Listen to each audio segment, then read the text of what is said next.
Welcome to Clinical GYAN, Protocol Part 2. This video is a continuation of Protocol Part 1, where we completed the sections Background, Study Rationale, Study Objectives, Study Design, and Subject Selection. We will be continuing from Study Treatments, Study Procedures, Adverse Experience Reporting, Discontinuation of Subjects, Protocol Violations, Statistical Considerations, Data Collection and Monitoring, and Ethical and Regulatory Considerations. Study Treatments. It includes details about blinding. Depending on the type of blind, one or more parties are unaware of the treatment allocation. The blind will be broken on completion of the clinical study. We will be bringing in more information related to blinding in our later videos. Formulation. In this section, we need to describe the formulation of the test and control product and specify the manufacturer for this product. Packaging and labeling. This section should describe how the drug will be packaged and labeled and by whom. Also describe how labeling will maintain blinding for blinded studies. Dosage and regimen. This section should contain information of the doses to be tested, dosing schedule, the route of administration, optimal timing between doses, adjustment for weight, age, meal, and other details. Storage. In this section, describe the study drug storage conditions like temperature, light, and moisture. Study drug accountability.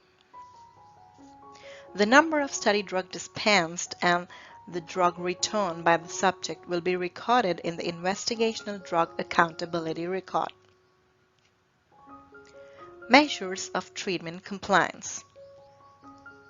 This indicates how treatment compliance will be monitored. For example, subjects will be asked to keep a patient diary to note day and date they take their study drug and note the adverse experiences. Study procedures. This section includes schedule of events, a table that summarizes the clinical protocol procedure to be performed for the duration of the study.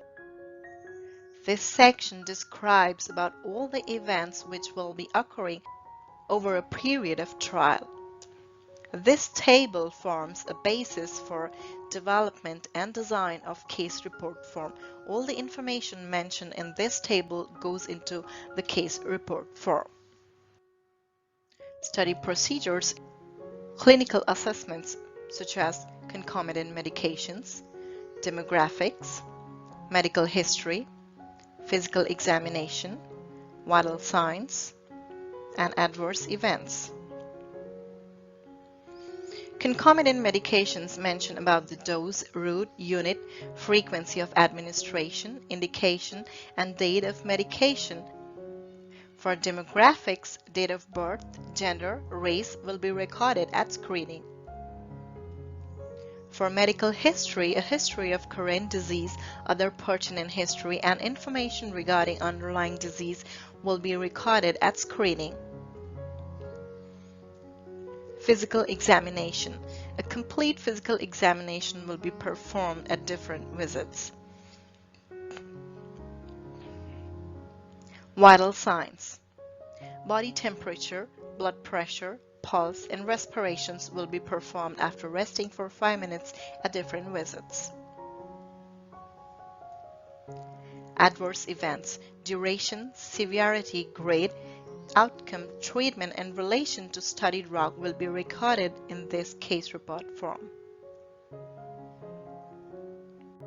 Addition to clinical assessments, we have clinical laboratory measurements, which include hematology, blood chemistry profile, pregnancy test, and urine analysis. Another important assessment is pharmacokinetic measurements. Blood samples will be collected pre-dose as well as at different time intervals for determination of serum concentration of the drug. Adverse experience reporting. According to ICH-GCP, adverse event is any untoward medical occurrence in a clinical investigation of a patient administered a pharmaceutical product and that does not necessarily have a causal relationship with the treatment. Details about adverse event reporting and adverse event will be covered in our later video. Adverse experience severity grading. Adverse events progresses through mild, moderate, or severe. Adverse event relationship to the study drug.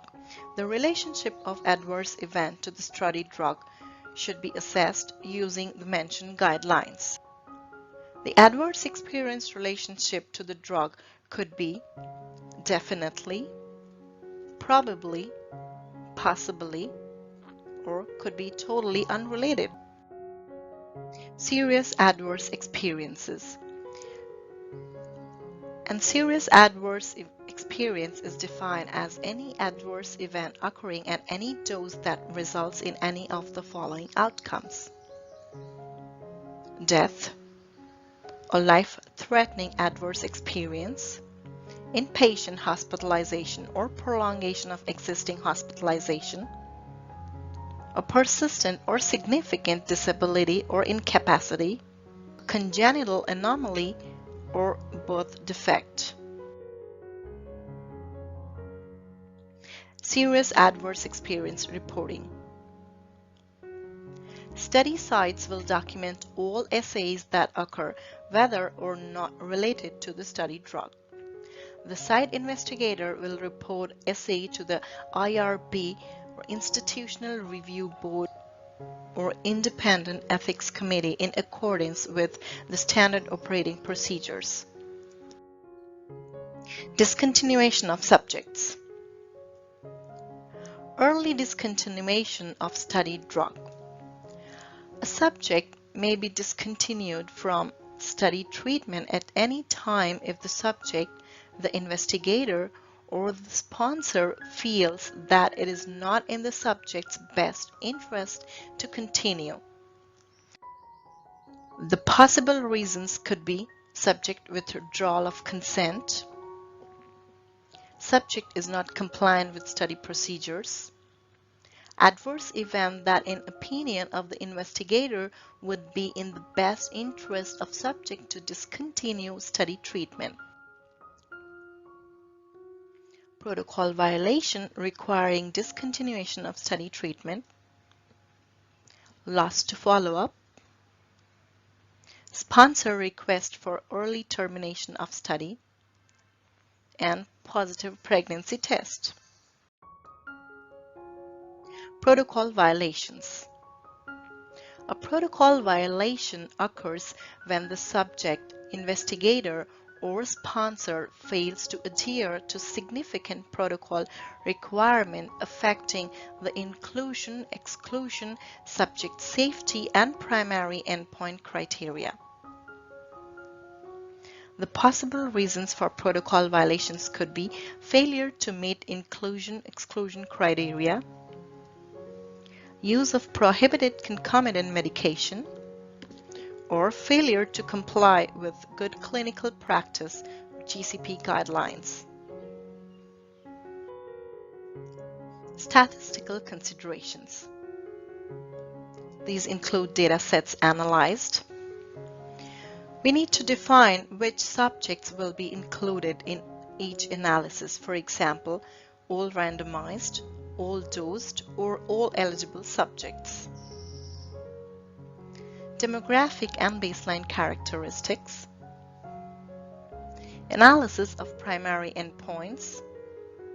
Analysis of secondary endpoints. Adverse event rates. Interim analysis, where need to indicate the timing of any planned interim analysis. Sample size and randomization. We need to specify the number of subjects planned to be enrolled and describe the reason for choice of sample size. Other sections are data collection and monitoring, which includes data collection instruments. Mention about the data collection instruments such as paper CRF or electronic CRF, and also mention about the database used to collect the information. Please follow the link in the description box to get more information on case report forms or data collection instruments. Data management procedures. The data will be entered in validated database. Data management group will be responsible for data processing. Database lock will occur once quality assurance procedures have been completed. Please follow the link in the description box for data management procedures. Data quality control and reporting. Mention the methods followed for data cleaning, completeness, and quality control measures. For example, EDC studies queries are entered, tracked, and resolved through the EDC system directly. For paper studies, data clarification requests for discrepancies will be forwarded to the investigator and study monitors for resolution. Archival of data. The database is safeguarded against unauthorized access by established security procedures. Appropriate backup copies of the database and related software files will be maintained. Availability and retention of investigational records. All study documents and study files must be kept secure for a period of 2 years following marketing of the investigational product. Monitoring visits will be conducted by the representative of the sponsor at specified time. Ethical and regulatory consideration. The details include protocol amendments.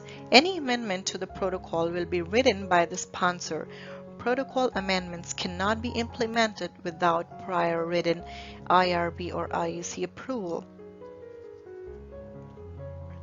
Institutional review boards and independent ethics committees.